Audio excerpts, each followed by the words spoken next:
السلام علیکم ورحمۃ اللہ وبرکاتہ۔ امید ہے کہ تمام ہی ناظرین خیر و عافیت کے ساتھ ہوں گے اور اللہ تعالیٰ آپ سب کو اپنے حفظ و امان میں رکھے۔ ماقبل میں ہم نے یہ بتایا تھا کہ اگر جمعہ کے دن فاسق اور فاجر کا انتقال ہو جائے تو کیا عذاب قبر سے محفوظ رہتا ہے یا نہیں رہتا ہے، اور جو جمعہ کے دن کے فضائل بیان کیے گئے ہیں وہ اس کے حق میں ہوں گے یا نہیں ہوں گے۔ اور دوسری چیز یہ ذکر کی گئی تھی کہ غیر مسلموں کے جو بچے ہیں تو ان کے متعلق کیا حکم ہے۔ تو ان کے متعلق علماء کرام کی چند رائے آئی تھی، جن میں سے ایک رائے یہ بھی تھی کہ اللہ تعالیٰ کی مشیت کے اوپر موقوف رہیں گے، اور ایک رائے یہ بھی تھی کہ اللہ تعالیٰ ان کو جنت میں داخلہ دے دیں گے، اور ایک رائے یہ تھی کہ قیامت کے دن مٹی ہو جائے گی۔ مختلف رائے تھی۔ آج ہم آپ کی خدمت میں ایک نئی چیز لے کر حاضر ہوئے ہیں، اور نئی چیز یہ ہے کہ جو ہمارے مین عقیدے کے ساتھ جڑی ہوئی ہے، اگر اس میں ذرا بھی تردد کیا جائے گا تو ہمارا عقیدہ خراب ہو جائے گا۔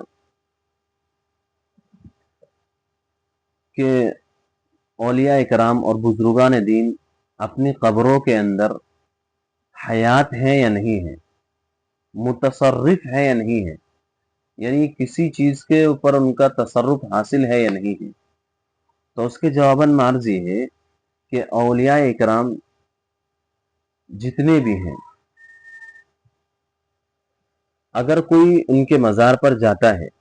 اور مزار پر صرف اس کے لیے جاتا ہے کہ میں ان سے دعا کروں گا اور وہ میری بگڑی بنا دیں گے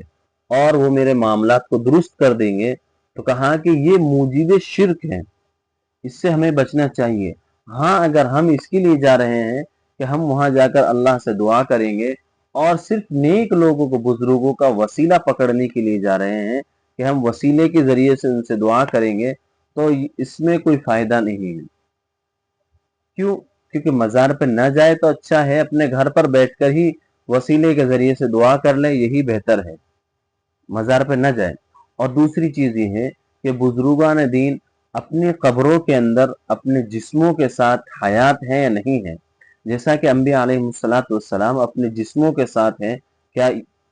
یہ بزرگان دین بھی اپنے جسم کے ساتھ ہیں یا نہیں ہیں، یا مختلف ہے کہ جسم ہے ہی نہیں ہے، کوئی تیسری چیز ہے؟ تو اس کے جواباً مرض یہ ہے کہ انبیاء علیہ السلام کا صرف جسم محفوظ رہتا ہے، باقی انبیاء علیہ السلام کے علاوہ کسی کا جسم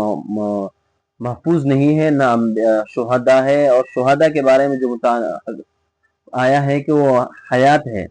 زندگی ہے ان کی، تو کہا ہے کہ وہ برزخی حیات کے متعلق کہا گیا ہے، اس کے متعلق نہیں کہا گیا ہے کہ وہ اپنے جسموں کے ساتھ محفوظ ہیں۔ اس لیے اس دونوں باتوں کو ذہن میں بٹھائیں کہ درگاہ پر جائیں تو کس چیز کے لیے جائیں، اور دوسرا یہ کہ اور جو بزرگان دین ہیں وہ اپنے قبروں کے اندر صحیح سالم بدن کے ساتھ ہیں یا نہیں ہیں، تو یہ بھی بات ذہن میں رکھیں۔ اللہ تعالیٰ عمل کی توفیق عطا فرمائے۔ السلام علیکم ورحمۃ اللہ وبرکاتہ۔